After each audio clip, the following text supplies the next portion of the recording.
Welcome to Wealth Made Simple with Shaz, where you'll learn how to master your money through business, property, and tax-saving strategies. Your host has collectively helped his clients make tens of millions of pounds in additional profits through these strategic approaches to business. Introducing Shaz Nawaz, an award-winning chartered accountant, property tax expert, entrepreneur, and property investor. Money mindset. And a lot of people have an odd relationship with money. And I think it's Rich Dad, Poor Dad. If you haven't read that book, fantastic book. Robert Kiyosaki. Highly recommend it. But money doesn't grow on trees. Well, it does. The magic money tree. Well, no, that the no, government sometimes does. Yeah, Yeah. But if you notice, no matter generally where you go, what you do, you know, how much you spend on one extravagance or another extravagance, next month there's still more money. Okay, but where did that money come from? Okay, yeah. There's your salary, there's your job and all the rest of it, but you're putting. You're spending money and then your bank account gets refilled and it gets refilled and it gets refilled. Now, if you change your thinking about a limited money belief, your bank account's going to get refilled every month anyway. It might not be as full as you want it to be right now, but if you change your mindset around money and live within your means, look at what you can cut back on, look at what you are spending on, that amount goes up and up and up and up and up. Yeah, I think on a broader point there, Kieran, whether it's money doesn't grow on trees, whether we're working to pay the bills, whether money is the root of all evil or the root to all evil, okay? All of those things and many others, by the way, are some of the stories that most of us hear when growing up. Okay, and they stay with us, don't they, all the while? They do. Money's not easy to come by. Yeah, all of these things, but you've got to look at who's teaching you that and what financial position they're in. But people don't, because they're brought up with it. Usually, all of us, okay, parents, neighbours, uncles, aunts, grandparents, whoever, but the majority usually parents, isn't it? Yeah. I mean, hear those stories. But and again, no disrespect to anyone's parents out there. They did the best they could, and they can only teach the understanding that they have. But if your parents were super wealthy, they wouldn't have said that. They wouldn't have said that. That's just a fact. That's not me supposing. That's not me. My parents were not wealthy. I got told those same things. But I can tell you for a fact, wealthy parents do not say that to their children. They do not have that limiting mindset about money. Yeah, so then it obviously builds an aversion in people's mind. And also linked with that usually is if somebody's well off, quite often or sometimes, people will say, well, they made money quite easily, must be doing something bad. Yeah. Okay? Or people who have lots of money are bad people. They take advantage of others and so on and so forth. Do you see what I'm saying? Look at that 19-year-old that's driving a flash car. Yeah. Either it's parents' money. It must be parents' money. You must have wealthy parents. What a spoiled brat. Or it's, I wonder what dodgy things he sold. Illegal activity, yeah. What illegal activity he took part in to get the money to pay for that. And not necessarily true at all. But the main important thing here really is, again, talking about mindset, none of our business. Unless they're doing something illegal, which we know about, where we have a duty to report. Oh, absolutely. Yeah, different. Yes, that's different. That's different. Yeah. That's not. Yeah, but we're just focusing on mindset. Exactly that. And so within that, you've got, the money coming in, the money going out. If you stop thinking about it as real world example, I've got a friend who has, by their own admittance, Kieran, we all have a friend. well, Carry on. not everyone has a friend. Don't they? Okay. That's going down a darker path. We won't go down that. But by their own admittance, they're rubbish with money. They can't save. Their description of them with money is, imagine trying to catch water with your hands open. But people say that I'm really bad with money, or I can't handle money, or I can't manage money. Again, it's that programming in your mind or to your mind where you're saying, I've got some aversion to this, I'm really bad. Did that make sense? But once every other week, once a month, I generally do a check-in with them just to see how things are getting on, because I was invested in helping them sort things out. And now going from debt, loans, overdraft, yes, they still have loans, no credit card, so we've paid that off, got rid of that. Highest amount paid off first, and gradually it's going to take them another year, 18 months to get out of their overdraft. And it's not large overdraft, but it's about doing it in small steps, one step at a time, just gradually changing that mindset, gradually moving away, gradually adding to it, gradually. And it's not limited their life at all. It's not changed really the way they live their life. All that's changed is that every month, every 2 weeks, something like that, we have a quick catch up. How are finances going? How are you set? And because they're looking at it more, and that, I think that's one of the key points, is they're seeing it more. Because they're seeing it more, they're taking more affirmative action. Because they're taking affirmative action, it's something that's on their mind. So because it's on their mind, they're doing something about it. Because they're doing something about it, it's building habit. And that habit is building consistency. And that consistency is going to serve them well in the long run. Yeah, this is going back to the earlier point about the stories or the mindset that we have. You either tell people stories, people tell you stories, or you tell yourself stories. And the third one is the most important. What story are you telling yourself on a regular basis about anything to do with mindset? Okay, it's too hard, it's too difficult, I'm not good with it, I can't do it. It's always been tough, and it was tough for my parents and my grandparents and whatever other reasons and excuses that we have. Okay, and the thing about money is, it's important for people to notice and note, if they haven't already, money doesn't have a conscience. No. Money doesn't talk, money doesn't eat, money doesn't walk. What money does is moves from one person to another.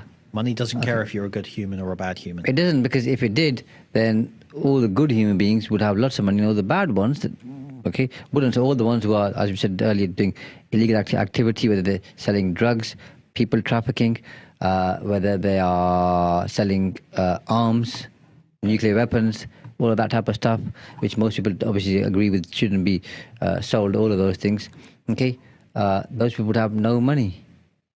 If only that was the world we lived in. But does that make sense? Yeah. And then people say, you got to work hard to make money. Absolutely. Hard work is a good ethic.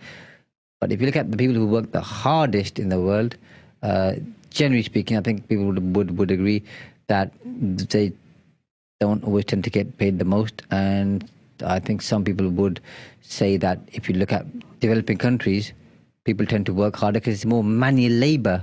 Yeah. Okay. As in physical hard work, I'm talking about here, not mental hard work. And I think they don't get paid the most. So I also think there's a common. I'm gonna say misconception, because I do see it differently to a lot of people, and I'll admit that. But there's like a meme that runs around all the socials every so often of a little toy man with a wheel that he spins around, and you put a 10 pence piece on it, and he spins around and he goes really, really fast.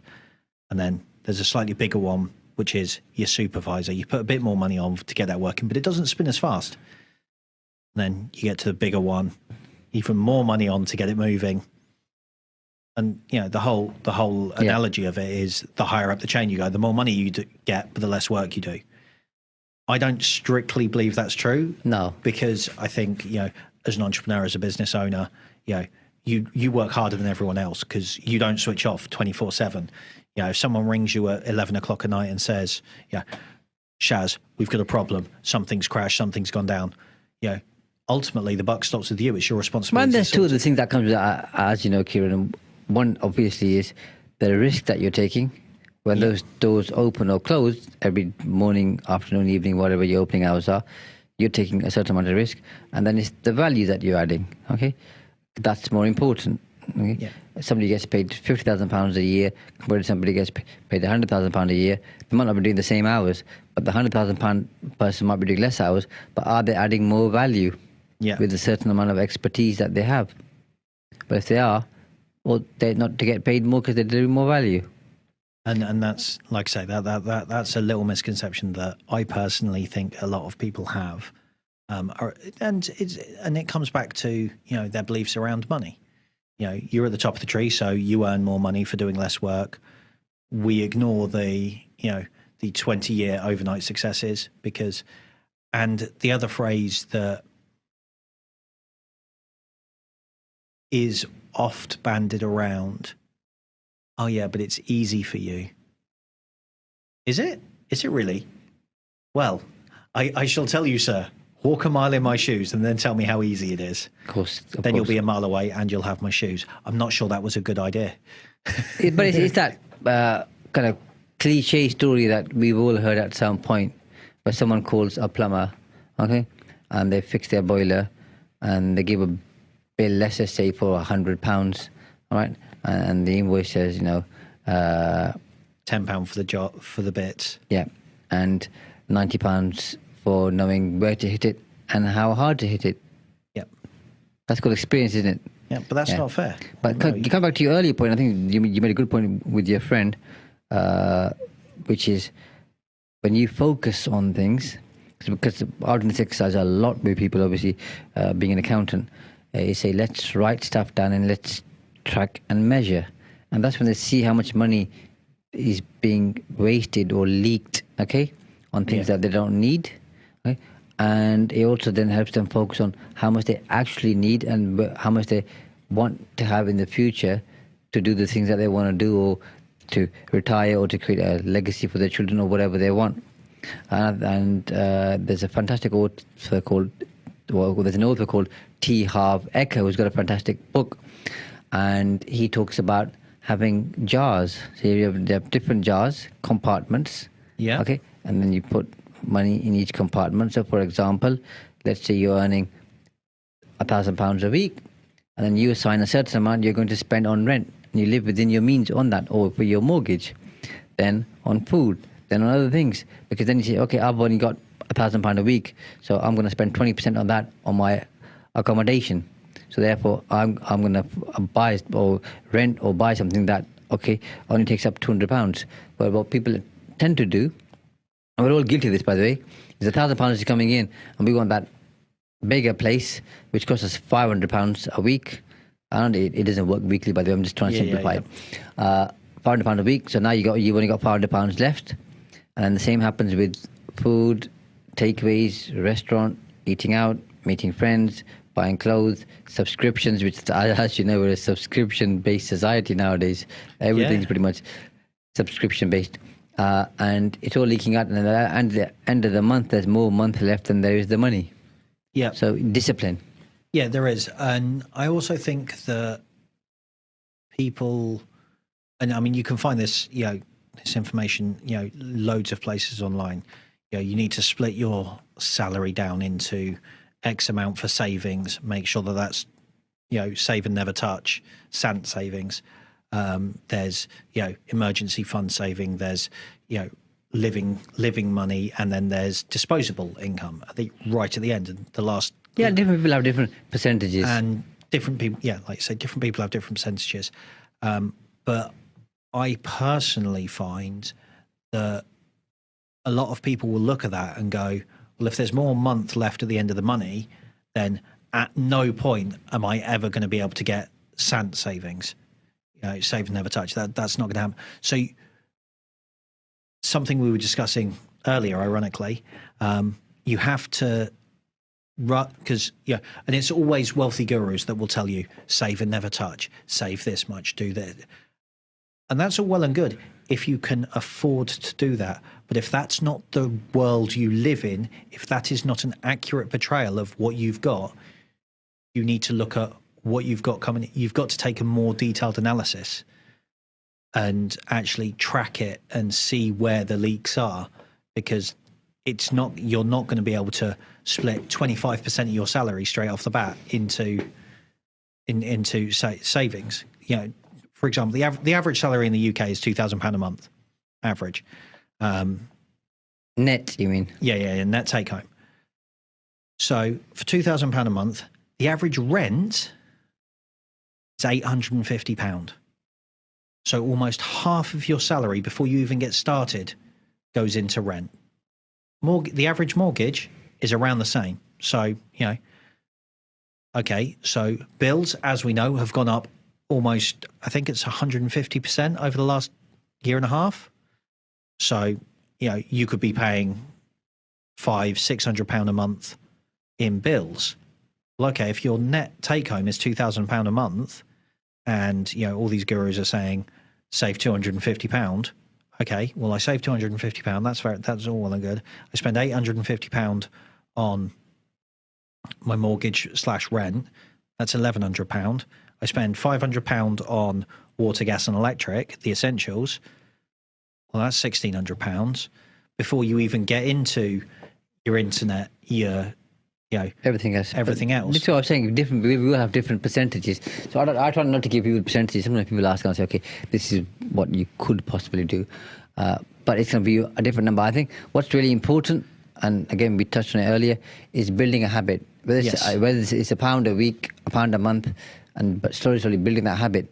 And then after a while, as you focus on it, you'll start thinking, okay, how do I make it £2, £5, £7? Because I think I'd be putting my neck out, but everybody listening spends money on something that they could reduce. Yeah, I would agree with that. And so I don't mean eliminate, I mean reduce, whether it's eating out, whether it's subscriptions, whether it's coffee, whether it's cigarettes, whether it's drinking, okay? Whatever it is, everybody can say, I can be better at this. So that gives that extra flexibility to say, okay, now I'm going to save. Now it's a choice to make. Do I want to compromise all this and drinking less coffee or whatever else to saving money? Or do I want to say, you only live once, I want to enjoy it and I want to do this? And that's the difference that people have in terms of mindset and discipline, because there's certain behaviors that money likes. Yeah. And one of them is discipline. Yeah. Discipline about it. Money likes that, okay? And it works its way towards you. There are other behaviors as well, which we'll cover on another episode. But today we just want to kind of set the foundations in terms of basic beliefs and how people think about things, and perhaps how they ought to think about things. But going back to my friend who's gradually improving in their financial state, I look at my bank account almost every day. I can tell you exactly to the penny how much is left to go out before payday. And, we've got another, 10 days until payday. I know exactly how much money is going to go out between now and payday. Plus or minus, maybe £20 for, buying things that unaccounted for. Not many people I know can do that. And in the case of my friend, when we first started, it was very much a case of, okay, so what goes out of your account each month? Oh, I don't know. How can you not know? Okay, well, first things first, look at your account. Let's figure out how much is going out. The apps are there. They'll tell you. They're there to help you. Well, the first part of any appraisal is, let's look at the facts. Yeah. Where are we? And when people do, and this happens to me every time, by the way. So I'll clean up and kill all the subscriptions and everything else, and then do the exercise again. And let's say after a year, for example, I don't exactly time it, but let's say it's a year, and then I'll build other stuff up. If I wasn't to, again, Stay on top of it and reduce possibly it. eliminate those things. You just add up, and a lot of people do that. And when they actually write stuff down, like we said earlier, wow, I'm wasting X amount every single month. Didn't even realize. Had I not done that over the last 5 years, I'd have had this much here. And subscriptions they don't even use anymore. Things that have gone by the wayside, but they've never cancelled it. They've never actually looked into their account and gone, oh, I don't use that. I don't use that. I don't use that. I don't. Oh, that's yeah. Even if those are $5.99 subscriptions, $7.99 subscriptions, They add up. £8 a month subscriptions, it's 40 quid a month. Now, that's not huge, but it is significant over time. Thanks for listening to Wealth Made Simple. You can follow and contact Shaz on the Facebook pages Entrust Property Tax and The Profits Wizard. You can also find Shaz on LinkedIn, YouTube and Instagram. Alternatively, email him at shaz@aa-accountants.co.uk. Build your wealth by mastering money.